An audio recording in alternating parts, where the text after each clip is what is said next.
Hey, hope you're all having a wonderful day. We are heading towards the end of February. It's the 20th of February, as a matter of fact, so we're past the halfway point, which puts us closer to gardening season. So, on this beautiful day, we have got gorgeous weather outside, right around 60 degrees. It's probably around 58, but the sun makes it feel like 60 plus. It is amazing. Um, I'm inside. Now, I was outside just now working, getting a little bit of stuff done. That'll be on a separate video. But I'm inside working because I've got a lot of seeding to do.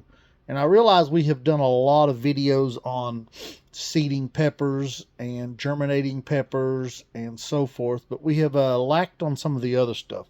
So let's talk about some of the easier things to germinate and some stuff that we all like in our garden. Let's talk about tomatoes. Let's talk about those amazing, juicy, wonderful tomatoes. I mean, it's hard to have a BLT without a tomato, since that's the T in BLT. Oh, soup, beans, and cornbread with a couple of slices of tomato, or maybe even 3 slices of tomato. Maybe you like tomato sandwiches. So anyway, let's take a look. So this is one of the trays we use. We use these for tomatoes to conserve space. This is a 280. Okay, it's either a 288 or a 244. I don't remember off the top of my head. I know we're 12 deep on it. It goes 12 deep, but I can't remember what the length is. Anyway, 288, 244, don't matter. I think it's 244. But then again, it may be 288. Not that it matters. So we use these when we're needing to conserve space this time of year because we're running out of space in the grow room before weather warms up. So these will allow my tomatoes to come up, germinate, get to that basically when it starts to set that first true leaf, and then we'll pop these little plugs out and we'll put them into a larger container so that they can finish growing out for the garden or for our greenhouse. So also on tomatoes, it's real easy to save seeds from them. These are our save seeds. And you can see the date on it. This was 2020-2021 season. You can keep tomato seeds for years if you store them in the right condition. We store them usually in a sealed container like these zip bags or like a freezer bag and put them in the freezer. This is Golden Jubilee that we saved. This is Gold Medal. It's the last of my gold medal, so I've got to save seeds this year. And Black Seaman, that's a great little tomato. Granny Cantrell, amazing red tomato. Hungarian Heart, one of my favorite. German Johnson. So these we bought, of course. The rest of these are all ours. This originally we bought from M.I. Gardener, but this is our save seeds in there now. That was years ago when we bought that package, way before we were organic certified. I've probably had this packet of seeds for 8-10 years. I can't tell you how long it's been around. And then we got some high mowing. We got German Johnson here, and there's probably a good 1,000, 2,000 seeds in that packet. And then we've got Mortgage Lifter. That's another favorite of mine. You'll see I made notes on here. It's an 80-day to maturity variety, and that's from Southern Exposure. And we got Abraham Lincoln. That is a great tomato. And then we got Mushroom Basket from Rare Seeds. And then we've got Corday Boo, which is an amazing tomato. My wife loves that one. And then back here's a few that we just sowed. So this one I've not got to eat yet. I'm looking forward to trying this one. It should be a real good tomato. And Carbon, that is one of my favorites. That's very similar to a Cherokee Purple. Amazing tomato. And this one I haven't got to try yet. We're growing out quite a few of these this year. So this is a Fiji Improved, which it's nicknamed True Beefsteak, but Fiji Improved. And then all-time favorite on the farm is the Black Beauty tomato. This is an older variety, what I would consider a modern heirloom, but it's almost to the point of being an heirloom. It's been around so long now, but it's the world's darkest tomato. Um, it is just amazing. Now, this is one of my favorite, Berkeley tie-dye green. We also grow the Berkeley tie-dye pink, but this is the green. And man, the green with those pink and red stripes through it and orange makes such an amazing tomato. Makes my mouth water thinking about it. So a couple of other packs of Black Beauty seeds, and then brown sugar. That's a new salad / small slicer. I've never had this one, but looking forward to trying it. And there's more back there, but let's talk about germinating tomatoes. So germinating is the term we use for starting from seed. So when we germinate tomatoes, we want to keep the soil moist. Now, you don't want to take this and set it in a bucket of water. That's not going to accomplish what you want. You need the soil to be able to breathe as always. But anyway, we're going to keep the soil nice and moist / wet. We don't want it drenched, but we want it wet on the heavy side of the moist spectrum. You can start in anything. We use a germination mix. What we use is an MP organic germination mix, and it is terrific. But there's a lot of good companies out there and a lot of brands. Ours is Pro Mix, what we've settled on.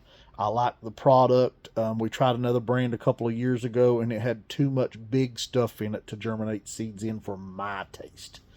It was constantly picking out tons of debris, and it just wasn't a fine enough product for us. Now, you can germinate in potting soil. It's not generally recommended, but you can do it. But usually your local nursery will have a germination mix on hand.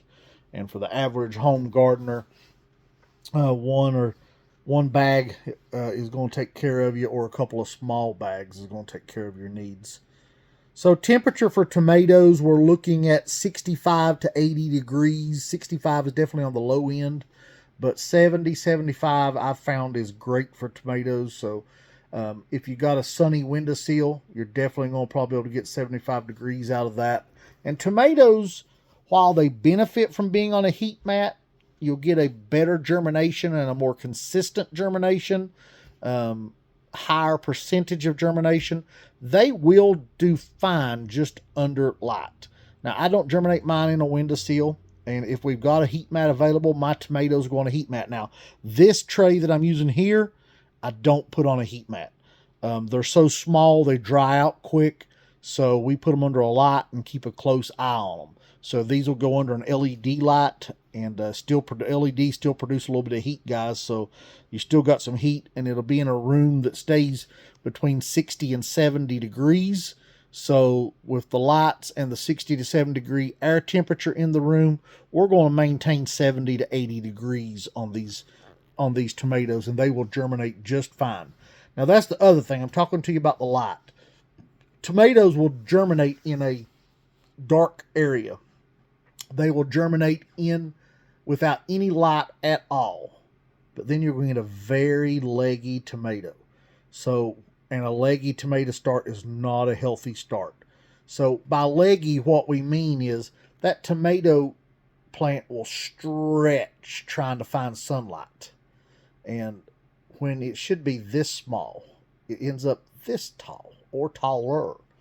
And that can happen at germination, or that can happen while you're growing your tomato plant. You cannot give it enough light and they'll reach for the sky. Or you can crowd the area around a tomato and it competes trying to find the sunlight.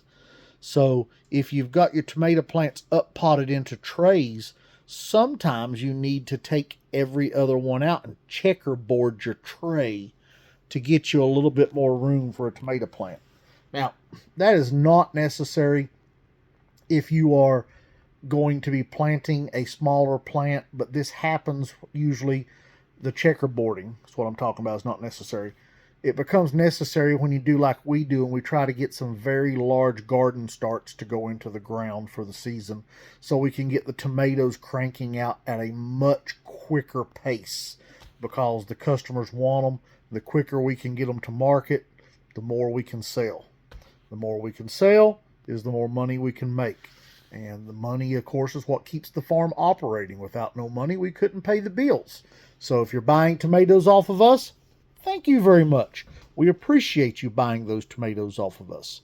It helps us pay the bills. And as we just discussed, that's how we keep the doors open. I'm going to have a drink. This is my Zevia. This is a no sugar, and technically it's a plant sugar made of stevia. I'm not advertising for them. They don't support me in any way. I've just cut out all high fructose corn syrup, most all corn syrup, and I don't drink sugary soft drinks no more. But I do get dry mouth.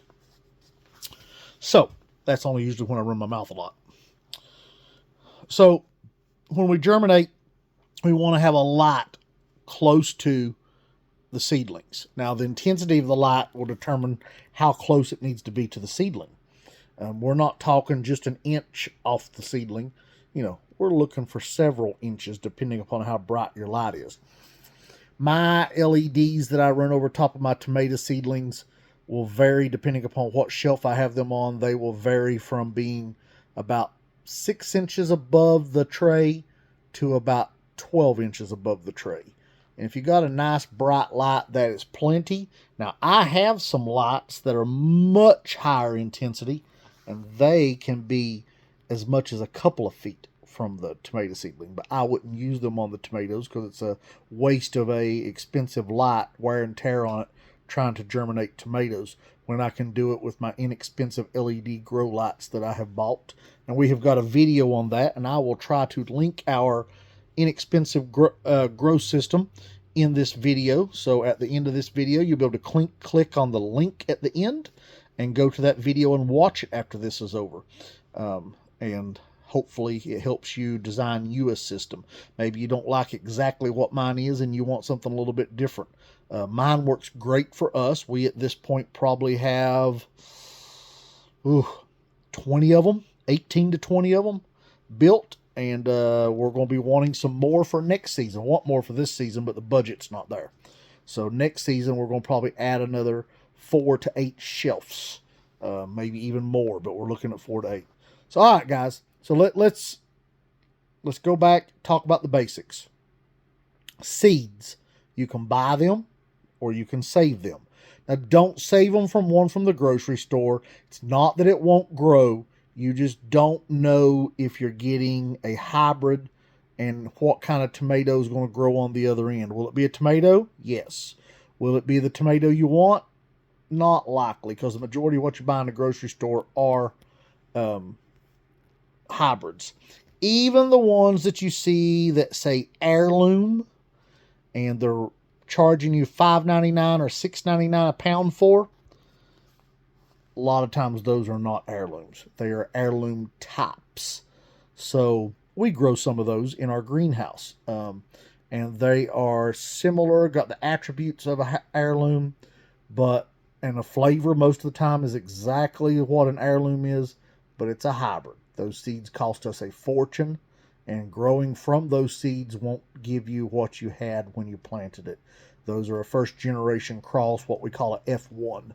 And but if you grow an heirloom in your garden this year, then you can save seeds from that tomato.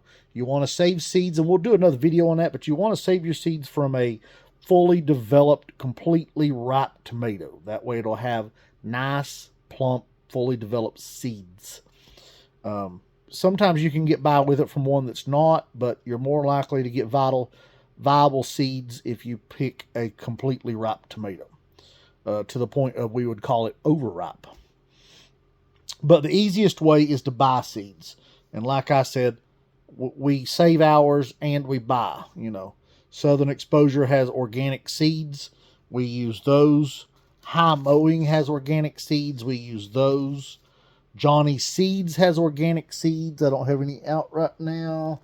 Yep, I do actually got a pack right here. So there's Johnny Seeds. That's my pink Berkeley tie-dye, and that is an organic seed.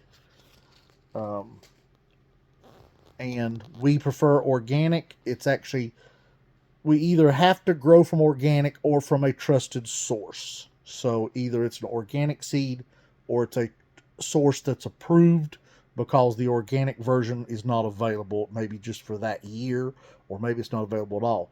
Now, what we're working towards is being self-sufficient. And so when it comes to tomatoes, peppers, and some stuff like that, beans probably, we're going to have all of our seeds be our seeds off the farm. We've been developing this technique on peppers for years and slightly on tomatoes. We've about got it down pat on peppers, to where that we're growing from 90% our seeds and 10% bought seeds. Now, the 10% bought seeds is because we need to replace a crop that died, or we're looking at a new variety. That's not part of this video, but just letting you know. So buy you a packet of seeds.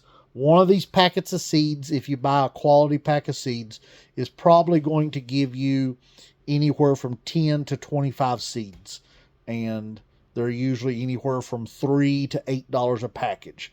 Well, if you've bought a tomato in the grocery store, you know that that's a bargain. So, germination tray. Now, you can do this in egg cartons. People do that all the time. I don't prefer an egg carton because there's nowhere for the water to go. You can do it in leftover trays that you had from last year, from maybe flowers you planted. Just sanitize those, and you can do that in some bleach water in your bathtub if you so feel froggy, or you can do it in your kitchen sink, or you can do it outside in a bucket. But sanitize them, make sure they're clean, all debris off of them. You don't want to spread germs. Tomatoes get blight very easy, so make sure we start with a clean container, sterile container, and good seed germination mix. Spend a little bit of money on that germination mix. It'll pay off in the end. And so we're going to plant the seed, and I'm going to show you here.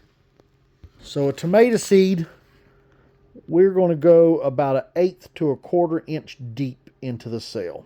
So that's a little tomato seed right there, and you can see them all through here.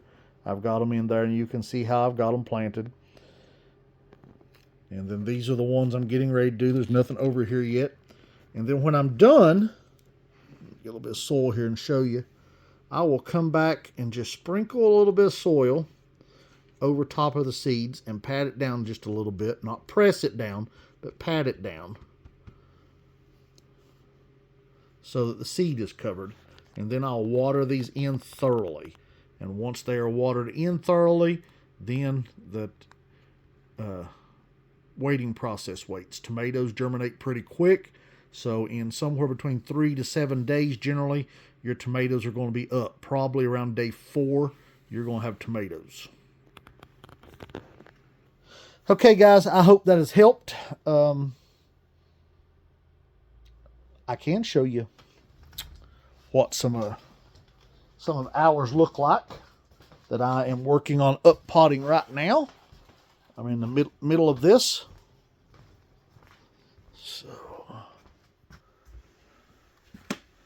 So this is actually in our living room. This is our backup shelf. And so you can see the tomato plants. And that's in our 128 cell tray. That is really a real good size to germinate tomatoes in. Okay, guys, I hope that helped. And it's been a pleasure. Make sure you like and subscribe. Hey, look at my shirt, it's air drying. Make sure you like and subscribe for more content. Thank you.